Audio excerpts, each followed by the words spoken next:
Ku ditebus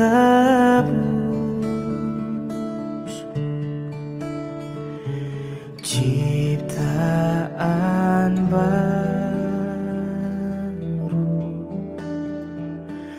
Roh Kudus.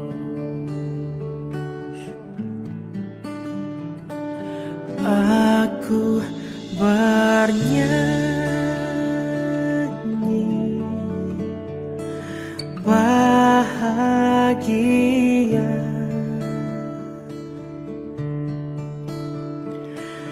memuji Yesus selamanya.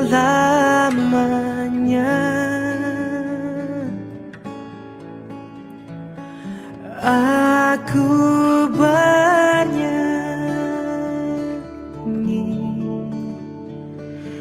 bahagia,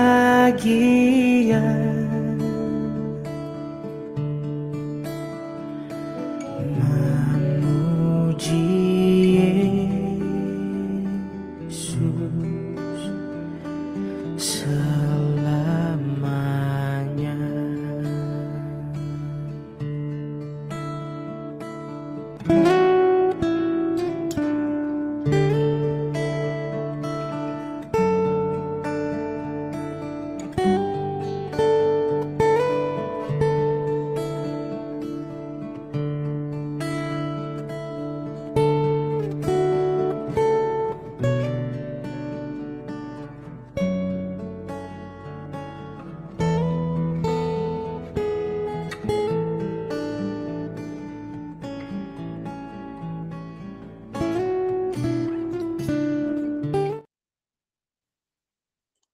Iya, selamat malam Bapak Ibu serta saudara-saudari sekalian. Jamnya mudah-mudahan semua sama gitu ya. Jam di laptop saya menunjukkan jam 7 malam. Mudah-mudahan jam di gadget di mana kita mengikuti kegiatan PRT ini semuanya sama gitu ya, jam 7 malam. Itu artinya kita akan memulai. Kita punya kegiatan PRT pada kesempatan malam hari ini, di mana tema kita untuk malam hari ini adalah pembenaran, pendamaian, dan pengharapan. Bacaan Alkitab diambil dari Roma 5 ayat 1 sampai dengan 5.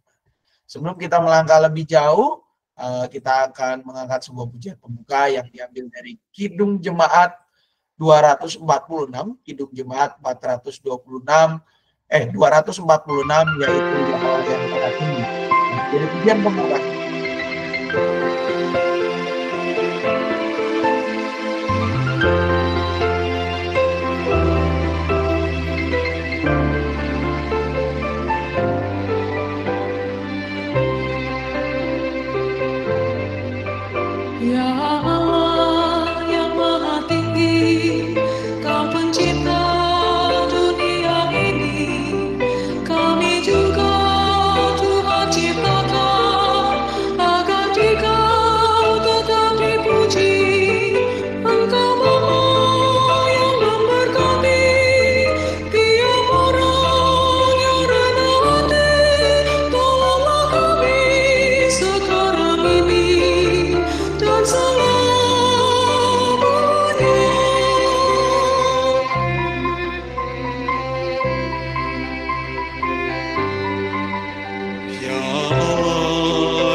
Engkau lahir di dunia ini, Engkau mati di kayu salib, Engkau rela mengganti kami, dari kubur telah Kau bangkit, kuasa maut tiada lagi, pimpinlah kami, sebab Engkaulah jalan yang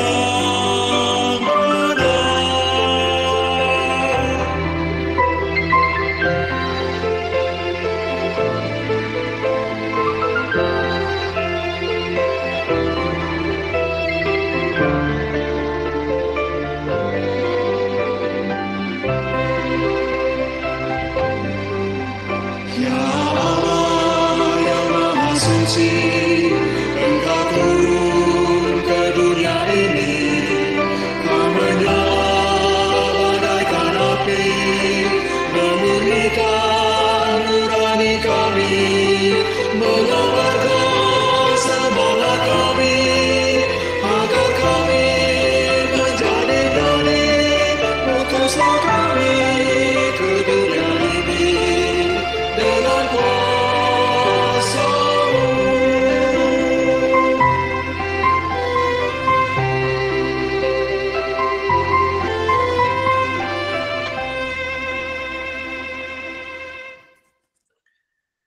Untuk doa buka kita akan dipandu oleh Bapak David Sompotan. Dipersilakan, Pak David. Baik, terima kasih Pak Sam. Selamat malam Bapak Ibu semua. Sebelum kita memulai ibadah kita, mari kita satu hati di dalam doa. Mari kita berdoa. Tuhan Bapa di dalam kerajaan sorga, Tuhan yang kami kenal di dalam Yesus Kristus, Juru Selamat kami yang hidup.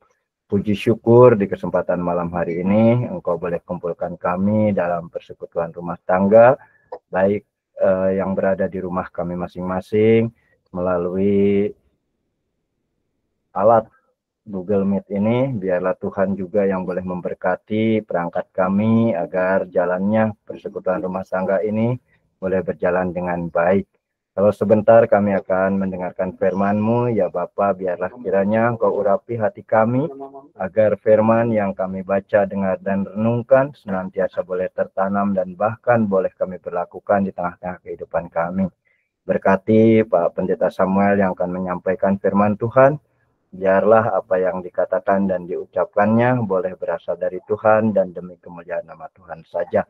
Untuk jalannya persekutuan rumah tangga online ini ya Bapa, dari awal pertengahan hingga berakhirnya nanti, kami serahkan ke dalam tangan kasih-Mu saja. Di dalam Yesus Kristus, Tuhan dan Juru Selamat kami yang hidup, kami berdoa. Amin. Amin. Terima kasih Pak David Sompotan. Bapak Ibu serta saudara-saudari sekalian, seperti yang saya katakan bahwa PRT kita pada malam hari ini dengan tema pembenaran, pendamaian, dan pengharapan. Bacaan Alkitab diambil dari Roma 5 ayat 1 sampai dengan 5.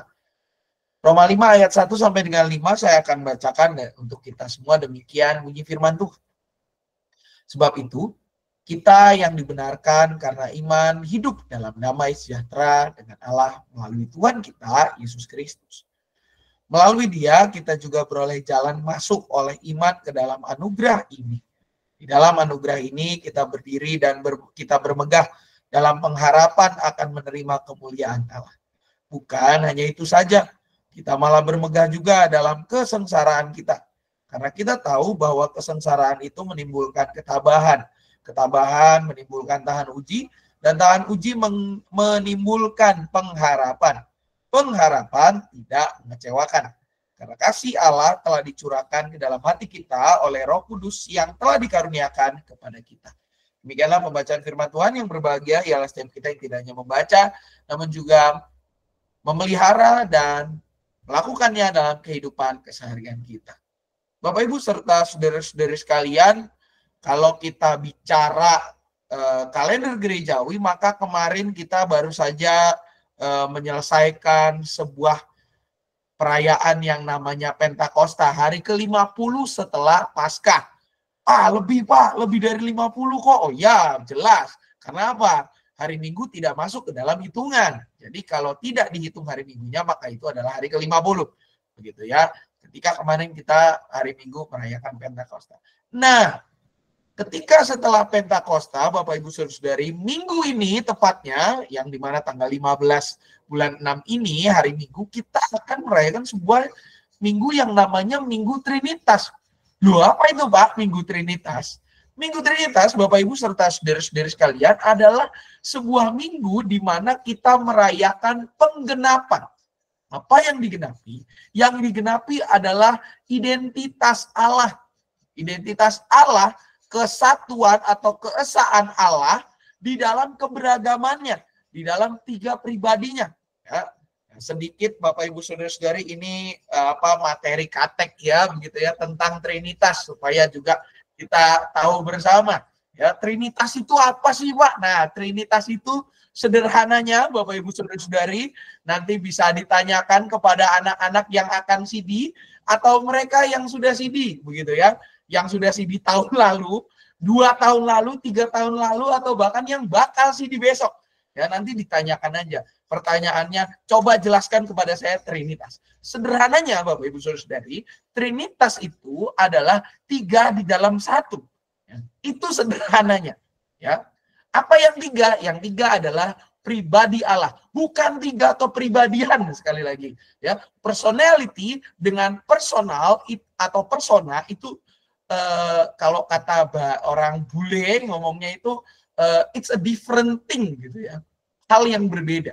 Kalau kepribadian, personality itu adalah bentuk turunan dari pribadi, ya. Maka ada litinya kalau dalam bahasa Inggris, personality, kepribadian. Jadi sudah bukan pribadinya lagi, karena pribadinya begini. Nah, apa yang dilakukannya? Nah, itu kepribadian. Nah, Trinitas itu bukan 3 kepribadian, tapi 3 pribadi, 3 persona di dalam satu substansi yang sama. Substansinya atau kedudukannya adalah Allah. Ya, kedudukannya, substansinya.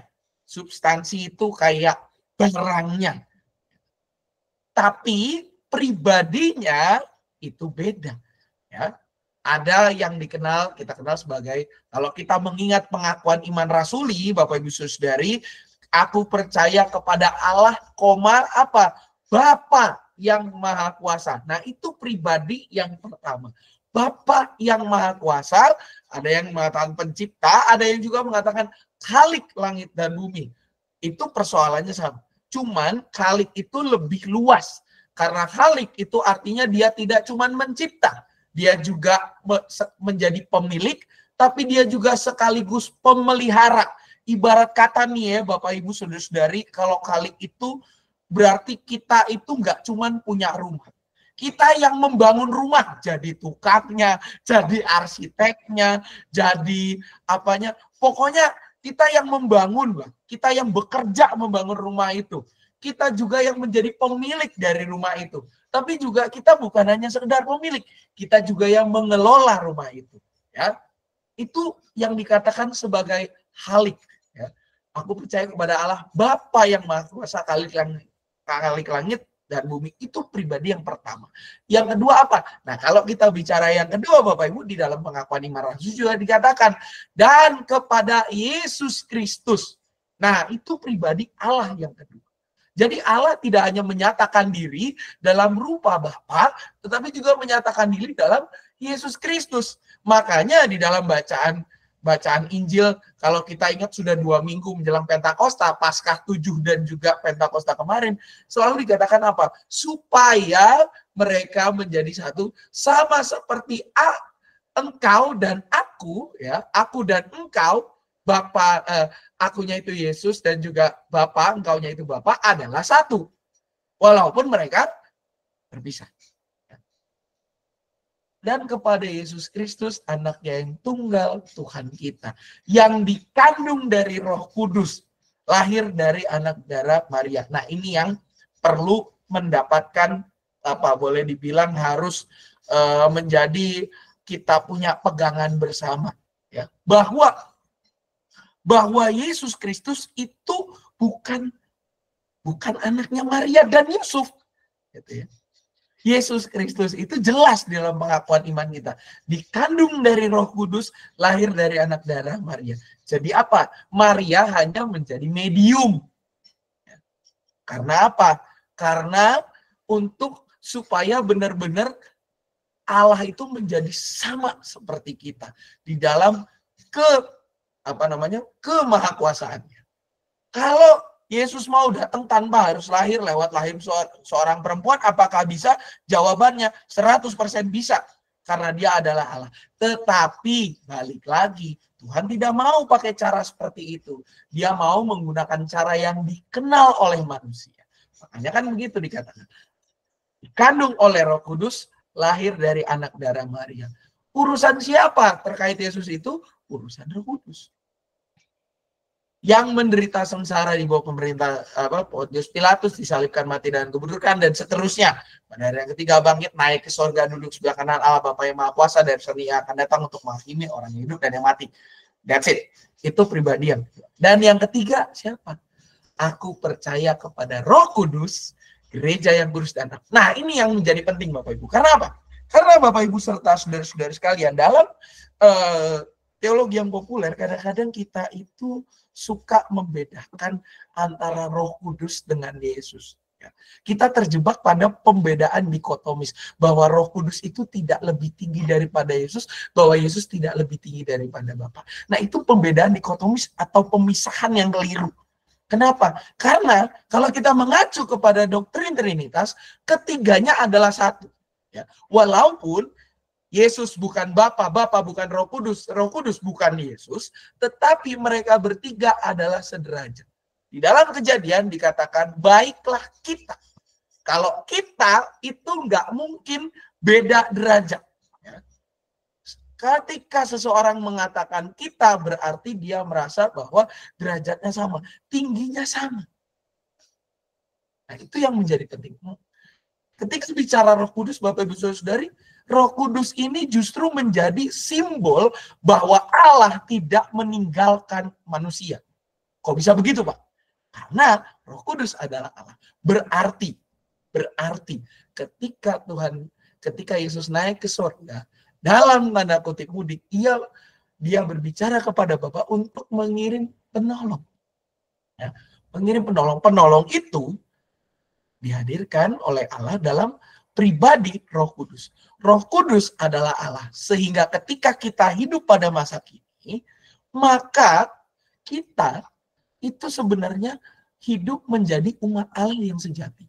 Kenapa? Karena Roh Kudus ada di dalam kita.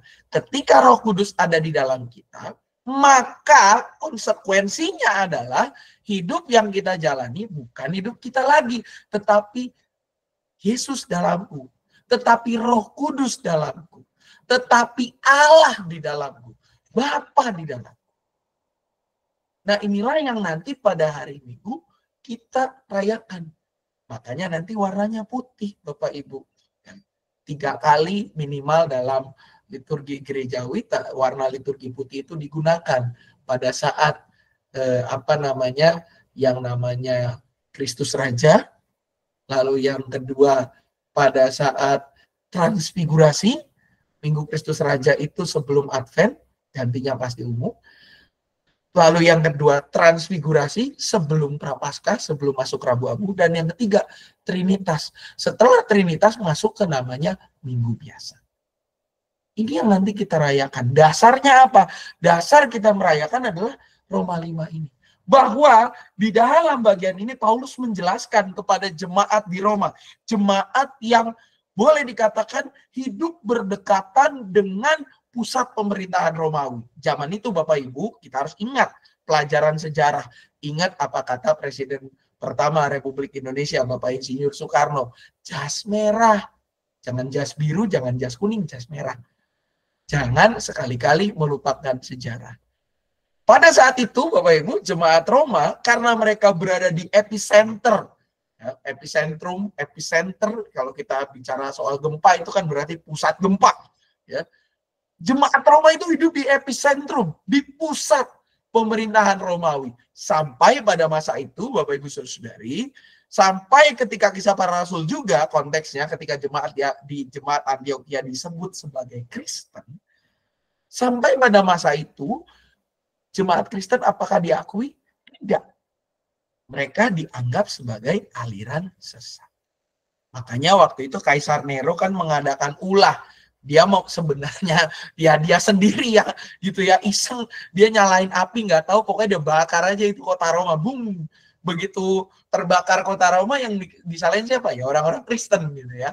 Nah, pada saat itu konteksnya seperti itu. Jadi apa? Konteksnya umat Kristen belum diakui, sehingga zaman itu umat Kristen tidak bisa seperti kita sekarang hidup di dalam ekspresi yang luar biasa ya.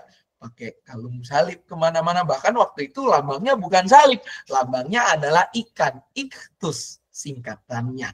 Ya, jadi Bapak Ibu Saudara-saudari, mereka tidak bisa mengekspresikan, walaupun mereka yakin dan percaya bahwa mereka telah dimenangkan, telah diperdamaikan oleh Allah, tapi mereka tidak bisa mengekspresikan.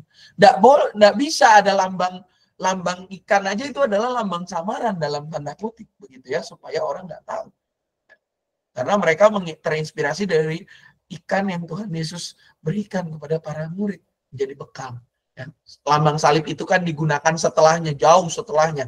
Ketika perang salib dipakai, nah itu baru dipakai lambang salib di situ. Jadi tidak ada lambang itu. Zaman itu Bapak Ibu kita nggak bisa ngomong secara tegas, kita ngomong saya pengikut Kristus, nggak bisa. Begitu ngomong wah saya Kristen, selesai Bapak Ibu ditangkap, sudah. Nah jemaat di Roma yang hidup di epicenter pemerintahan hidup dalam situasi seperti itu. Sehingga apa? Sehingga mereka menderitanya bukan main. Sudahlah oleh pemerintah Romawi mereka tidak dianggap, oleh orang Yahudi, karena di Roma juga ada orang-orang Yahudi, Bapak Ibu Saudari, ya namanya Yahudi diaspora. Kita istilah diaspora ini beberapa tahun belakangan semenjak timnas kita mulai jago ini mulai suka denger lah ya istilah diaspora. Ya. Nah Yahudi diaspora ini juga banyak. Nah, oleh sesama orang Yahudi, mereka yang mengaku iman kepada Yesus Kristus itu juga ditolak. Karena apa? Mereka dianggap bukan lagi pengikut agama Yahudi. Mereka diekskomunikasi. Ekskomunikasi itu dikucilkan, bahasa gampangnya. Sehingga umat di Roma mengalami penderitaan yang luar biasa. Kita bisa bayangkan Bapak Ibu, sama keluarga sendiri ditolak. Udahlah sama masyarakat sekitar ditolak, sama keluarga sendiri ditolak, beribadah juga harus sembunyi-sembunyi, mereka harus pergi ke gua-gua atau berada di ruangan-ruangan tertutup. Kita bisa bayangkan kesulitan hidup pada zaman itu. Tetapi Bapak Ibu itulah yang membuat pada zaman itu orang-orang Kristen harus mendapatkan pendidikan iman yang luar biasa. Paulus sebagai seorang rasul yang pendidikannya luar biasa, karena dia dididik secara akademis, dia memaparkan penderitaan itu sebagai sebuah latihan iman. Dikatakan dalam bagian Alkitab kita, Bapak Ibu Saudari, dalam ayat 1 dikatakan, sebab itu kita yang dibenarkan karena iman hidup dalam damai sejahtera dengan Allah melalui Tuhan kita Yesus Kristus. Ayat 2 mengatakan, melalui dia kita juga beroleh jalan masuk oleh iman ke dalam anugerah ini. Di dalam anugerah ini kita berdiri dan kita bermegah dalam pengharapan akan menerima kemuliaan Allah. Dua ayat ini menjadi sebuah pengantar tentang dasar iman kepada Tuhan Yesus Kristus, di mana kita telah dibenarkan. Dibenarkan berarti kita tidak hanya sekedar didamaikan, tapi kita juga diberikan sebuah sukacita. Ya, selalu menerjemahkan sukacita itu dalam lagu sekolah minggu, dalam suka duka aku kan tetap tersenyum. Seperti orang gila memang. Itu orang gila Pak. Ya memang. Tuhan Yesus saja mengutus kita bukan ke tengah domba, tapi ke tengah serigala. Apa ndak itu misi yang dalam tanda kutip gila? Nah itulah yang juga Paulus paparkan. Karena apa? Hanya karena dalam tanda kutip, sekali lagi Bapak Ibu, kegilaannya, karena kasihnya yang luar biasa itu, melebihi segala akal, Yesus mau hadir. Allah mengutus anaknya yang tunggal. Tidak hanya mengutus anaknya yang tunggal, tapi juga apa? Allah mau hadir dalam rupa Roh Kudus. Memberikan kemampuan kepada kita. Sehingga kita boleh hidup di dalam kedamaian menjadi satu dengan Dia. Sebagaimana Bapa dan Anak adalah satu. Nah maka dari itu Bapak Ibu Saudara-saudari, ketika mendapatkan anugerah itu, Paulus juga mengatakan anugerah itulah yang harusnya menginspirasi kita untuk bermegah. Bermegah bukan dalam arti kita memamerkan segala sesuatu yang kita punya. Tapi justru apa? Bermegah dalam kesengsaraan. Dan di dalam bagian ini, Bapak Ibu Saudari, Paulus mengajak jemaat di Roma untuk benar-benar melihat kesengsaraan itu bukan sebagai sesuatu hal yang mengalami. Tetapi justru kesengsaraan atau penderitaan yang mereka alami itu sebagai sebuah latihan rohani. Upaya mereka untuk meneladani Allah. Dipaparkan begini. Karena kita tahu bahwa kesengsaraan menimbulkan ketabahan. Ketabahan menimbulkan tahan uji, dan tahan uji menimbulkan pengharapan. Dalam bagian ini Paulus mengatakan bahwa ketika kita menderita, sebenarnya penderitaan yang Tuhan hadirkan itu menjadi cara supaya iman kita semakin bertumbuh. Contoh nyata di dalam apa yang Paulus katakan ini adalah perjalanan bangsa Israel ketika mereka keluar dari tanah Mesir. Kalau mau lewat jalan yang lurus bisa, Bapak Ibu. Tuhan mengarahkan bangsa Israel langsung direct gitu ya, cepat lewat jalan yang tidak muter-muter. Bisa aja. Bahkan Tuhan meluluh lantakkan bangsa di sekitar itu tanpa bantuan Israel. Bisa. Lagi Maha Kuasa kok. Tapi kenapa Tuhan mengajak bangsa Israel itu lewat jalan yang muter-muter? Lewat jalan yang naik turun, mengalami berbagai pencobaan. Supaya iman mereka terbentuk. Karena Tuhan mau membentuk mereka dari bangsa budak menjadi bangsa yang merdeka. Disitulah pembentukan Allah lewat kesengsaraan. Bagian Alkitab yang lain juga akan mengatakan Tuhan itu tidak akan memberikan ular beracun pada yang minta roti. Tidak akan memberikan cobaan yang melebihi kekuatan. Sama seperti Ayub. Supaya Ayub diberkati lebih, Bapak Ibu Saudara, kita bisa lihat apa yang Tuhan lakukan. Mengizinkan si jahat melakukan pencobaan. Dites benar-benar Ayub, apakah benar-benar dia ini. Kan akhirnya dia ketemu bahwa ternyata Ayub ini juga di tengah-tengah sempat goyang. Bahwa dia selama ini membanggakan kesalehannya. Nah, disitulah Tuhan bekerja. Dengan apa? Membentuk Ayub menjadi pribadi yang baru. Kalau dia sudah terbentuk, Tuhan memberikan jauh lebih banyak. Begitu juga kepada jemaat di Roma. Paulus mengatakan, pencobaan yang kamu alami saat ini merupakan pembentukan Tuhan. Kesengsaraan menimbulkan ketabahan. Ketabahan menimbulkan tahan uji. Dan tahan uji menimbulkan pengharapan. Secara khusus pengharapan di dalam siapa? Pengharapan di dalam Tuhan. Pengharapan di ayat 5, Paulus mengatakan dengan tegas, tidak mengecewakan karena kasih Allah telah dicurahkan ke dalam hati kita oleh Roh Kudus yang telah dikaruniakan kepada kita. Paulus mengingatkan lagi jemaat di Roma bahwa Roh Kudus itu dicurahkan kepada setiap umat yang percaya kepadanya. Kalau ada orang yang mengatakan kalau kamu tidak bisa berbahasa lidah, kamu tidak bahasa yang aneh, asing itu dalam tanda kutip, kamu tidak diberkati Roh Kudus. Ayat Alkitab ini, Bapak Ibu Saudari, dengan jelas Paulus mengatakan, karena kasih Allah telah dicurahkan ke dalam hati kita oleh Roh Kudus yang telah dikaruniakan kepada kita. Indikator dicurahkan Roh Kudus itu bukan kemampuan berbahasa roh. Karena apa? Dalam bagian Alkitab yang lain, kalau kita bisa lihat Bapak Ibu Saudari, di Korintus, kalau saya tidak salah mengingat tentang karunia-karunia, justru orang yang memiliki kemampuan berbahasa itu harus berdoa agar Tuhan juga mengaruniakan kemampuan untuk menerjemahkannya. Atau dia mencari pasangan yang bisa menerjemahkan itu. Karena apa? Kalau itu tidak diterjemahkan, itu tidak berguna. Karena itu adalah bahasa roh, bukan bahasa manusia. Dan melalui bagian ini Paulus juga mengatakan apa? Bahwa indikator seseorang memiliki Roh Kudus bukan dari kemampuan berbahasanya itu. Tetapi lewat apa? Lewat keinginannya untuk bermegah dalam kesengsaraan. Ketekunannya untuk tetap tabah menjalani hidup sekalipun di dalam kesusahan. Dan juga ketahanannya untuk terus berpengharapan di dalam Tuhan. Makanya saya cukup mengkritik Bapak Ibu lagu yang waktu itu saya gunakan sebagai ilustrasi, ya, gandol itulah pokoknya. Kenapa? Karena dikatakan kalau saya mengikut Tuhan, maka hidup saya mulia selamanya. Dan dalam kacamata manusiawi, mulia itu adalah terlepas dari penderitaan. Kemudian ini Paulus dengan jelas mengatakan justru kita sebagai orang yang percaya kepada Tuhan, justru hidup kita semakin diuji karena Tuhan itu menginginkan kemurnian. Untuk mencapai kemurnian, Bapak Ibu, minyak bumi aja dimasak. Ya. Untuk mencapai kemurnian, minyak goreng disaring. Apalagi hidup kita pasti disaring oleh Tuhan.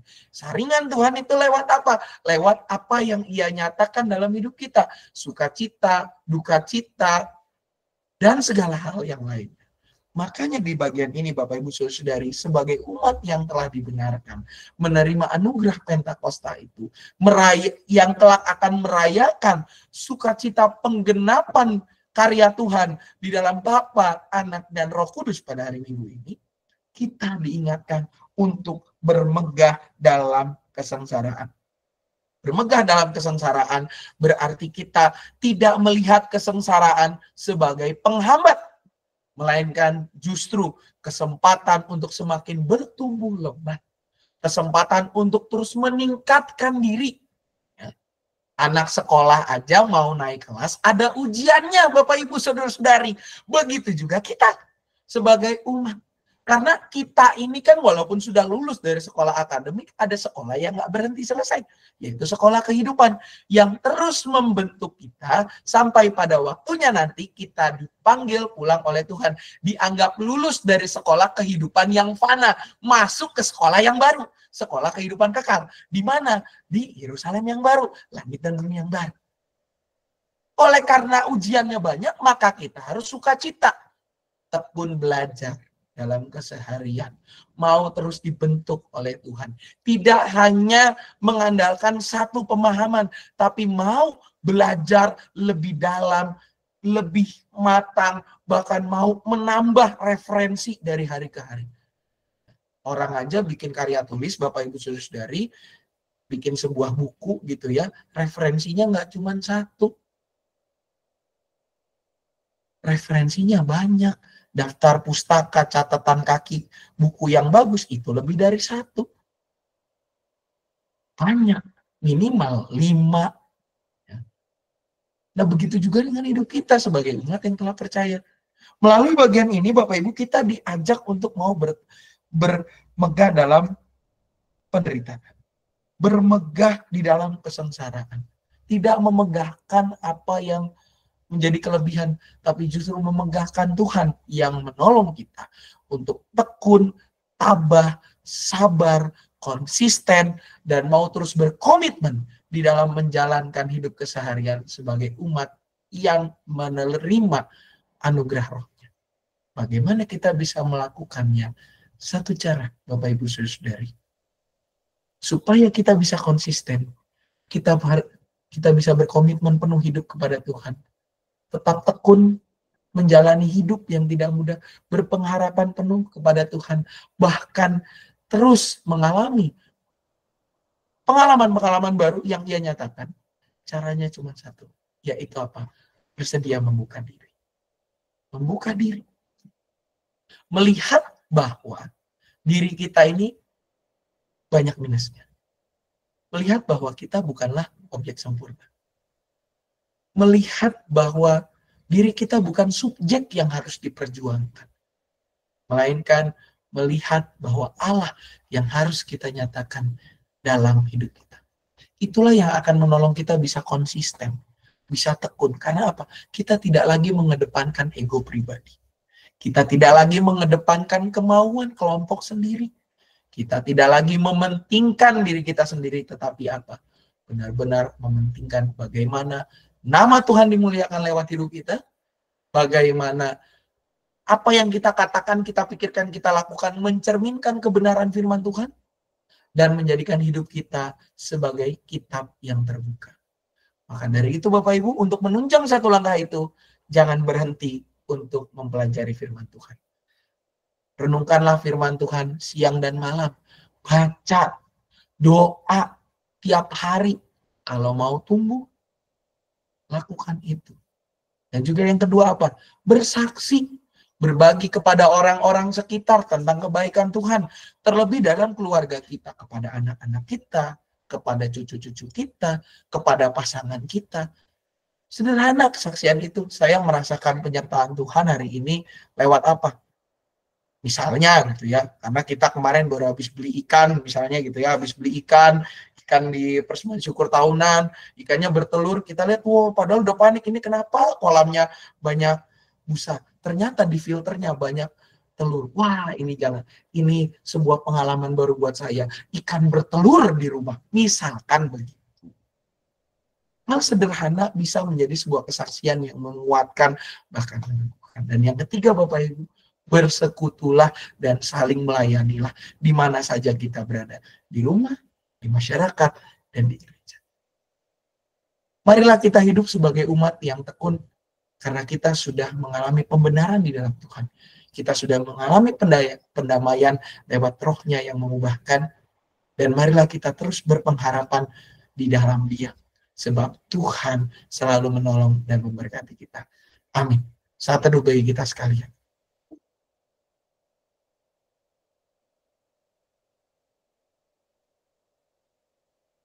Saat teduh kita selesai, Bapak Ibu Saudara-saudari, kita memasuki doa syafaat. Ada beberapa pokok doa yang sudah tercantum di dalam warta jemaat kita. Ya, Bapak Ibu Saudara-saudari bisa lihat di dalam tayangan berikut ini. Jika ada tambahan, dipersilakan Bapak Ibu semua. Ada tambahan untuk pokok doa syafaat kita?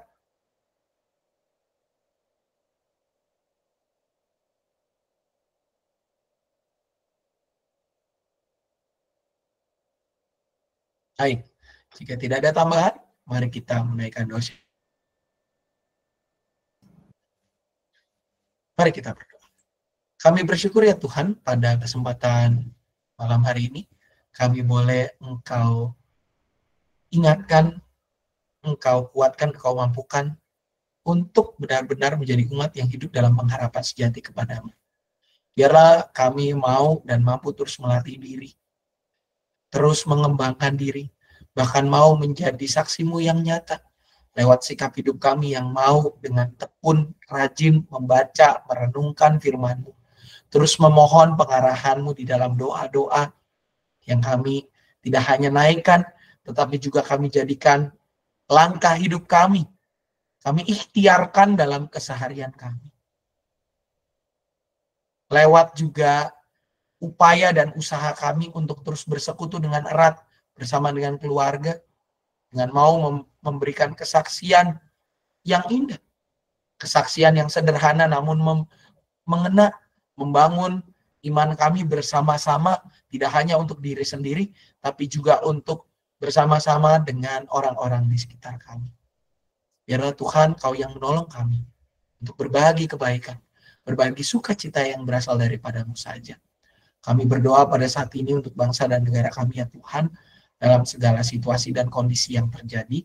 Kiranya Tuhan yang boleh hadir menyertai bangsa dan negara kami. Biarlah Tuhan juga yang boleh terus menuntun agar para pemimpin kami boleh menghasilkan kebijakan yang semakin memajukan bangsa dan negara kami. Dan biarlah segala sesuatunya hanya terjadi seturut dengan kehendak-Mu. Pakai kami sebagai bagian dari bangsa dan negara ini untuk membangunnya lewat segala hal yang dapat kami kerjakan dan kami lakukan. Kami juga berdoa ya Tuhan untuk gereja kami GKI Cicurug dengan segala kegiatannya. Kegiatan Baptis Kudus Anak pada Minggu tanggal 15 yang akan datang. Ibadah sekolah minggu, ibadah remaja juga. Untuk kegiatan visitasi atau kunjungan Komisi Remaja GKI Cicurug ke Yayasan Kasih Anak Kanker Indonesia di Bandung pada tanggal 18 yang akan datang. Juga kegiatan-kegiatan gereja lainnya ya Tuhan. Kiranya Tuhan berkati semua. Ya, para aktivis dan karyawan kami juga Tuhan berkati, Tuhan sertai. Biarlah juga Tuhan yang menolong agar persekutuan kami boleh semakin bertumbuh, semakin erat dan menjadi persekutuan yang sehat, kuat, dan juga inovatif. Kami juga berdoa bagi mereka yang dalam kondisi sakit, mereka yang dalam masa pemulihan, mereka yang di dalam pergumulan, terkait kehidupan rumah tangga, pendidikan, masa depan, juga pergumulan pribadi lainnya. Kiranya Tuhan yang juga berkati, Tuhan sertai setiap dari mereka. Walaupun nama mereka mungkin tidak dapat kami sebutkan satu persatu, tapi Engkau Maha mengetahui ya Bapak. Biarlah Engkau yang juga boleh melawat setiap mereka, mendamaikan setiap permasalahan yang terjadi, menguatkan mereka yang lemah, dan juga biarlah Tuhan yang memakai kami menjadi alat berkat-Mu mewartakan kesaksian yang sejati kepada setiap mereka. Kami juga berdoa untuk diri kami masing-masing ya Tuhan. Biarlah setiap hidup kami, setiap apa yang menjadi pengalaman dalam keseharian kami, boleh menjadi sebuah persembahan yang kudus dan berkenan menjadi ibadah kami yang sejati ya Bapak. Bahwa ini hanya kami satukan dalam nama anak Tuhan Yesus Kristus, kami berdoa. Amin. Mengakhiri PRT ini, Bapak Ibu Saudari, kita akan menyanyikan sebuah pujian yang diambil dari Kidung Jemaat 256 yang berjudul Kita Satu di Dalam Tuhan. Akan menjadi pujian penutup.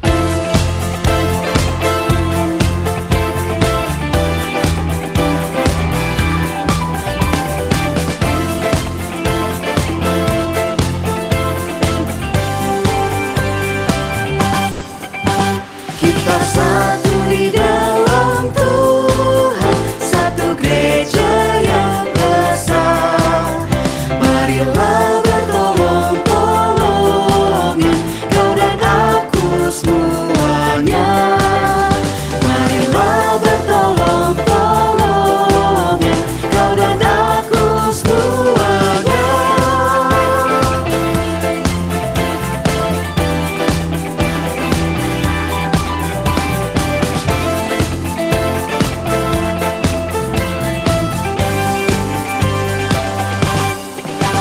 Hujan, air, dan matahari Tuhan berikan semuanya. Bulan bintang memuji-muji, memenuhi semesta. Bulan bintang memuji-muji, memenuhi semesta.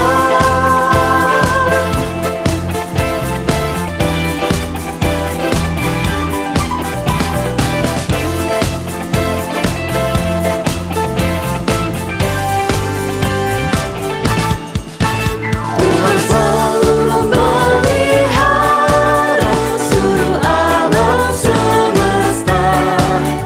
Kita pun disuruhnya juga menyatakan kasih-Nya. Kita pun disuruhnya juga menyatakan kasih-Nya.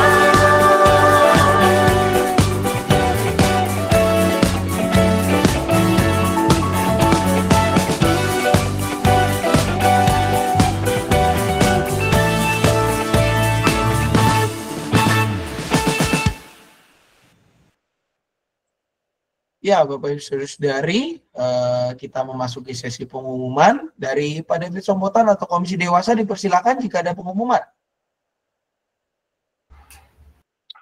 Baik, Bapak Ibu, terima kasih atas partisipasi Bapak Ibu dalam PRT di kesempatan malam hari ini.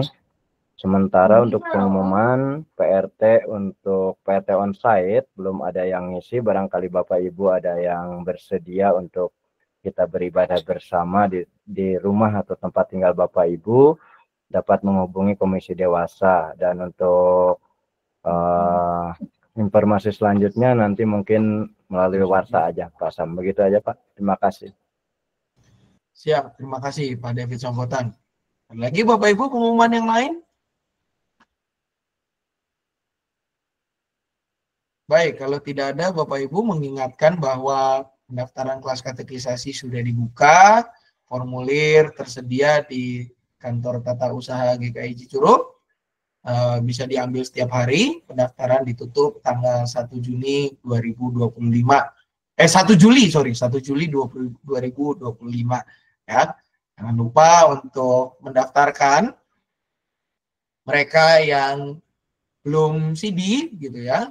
Baik CD untuk yang anggota Jemaat GKI Cicurug, anggota baptis, maupun juga kalau untuk yang titipan, Bapak Ibu barangkali ada simpatisan yang waktu itu di gereja asalnya belum CD, bisa dititipkan untuk kelas katekisasinya di sini dengan melampirkan juga surat penitipan dari jemaat asal.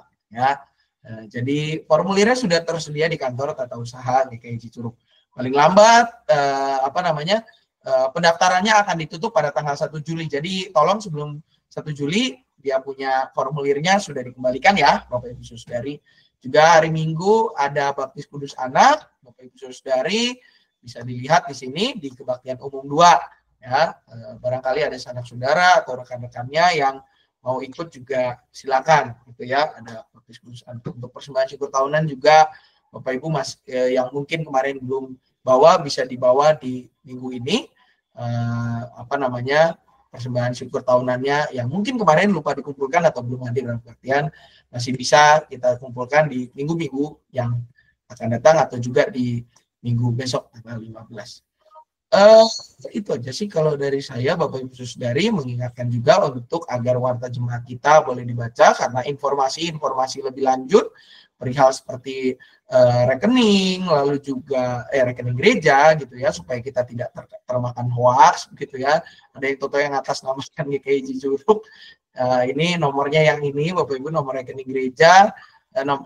Juga untuk juga info-info kegiatan gereja lainnya Bapak Ibu bisa lihat di dalam warta jemaat GKI Cicurug, baik secara online maupun secara cetak gitu ya, karena di sini juga ada nih untuk yang pengajuan atestasi, lalu juga untuk permohonan peneguhan pemberkatan pernikahan gerejawi, ibadah syukur, dan juga yang tidak kalah penting ucapan selamat ulang tahun dan pokok-pokok doa syafaat.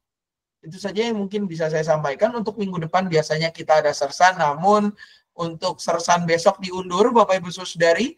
Sersan itu jadi tanggal 25 Juni, hari Rabu minggu keempat. Begitu ya, tanggal 18 besok soalnya ada kunjungan yang remaja itu. Jadi sersannya kita undur ke tanggal 25 jam 7 malam seperti biasa. Dimana untuk sersan edisi bulan ini, karena kemarin kita sudah membahas kitab Hosea, maka kita akan membahas kitab Yoel yang melanjutkan, yang menjadi kelanjutan dari kitab Hosea.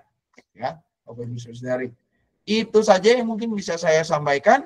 Tayangan ulang Bapak Ibu bisa tonton di YouTube GKI Cicurug. Jangan lupa di like, subscribe, dan juga dibagikan tayangan videonya kepada yang lain. Kiranya menjadi berkat bagi kita semua. Selamat malam, selamat melanjutkan aktivitas. Tuhan Yesus memberkati.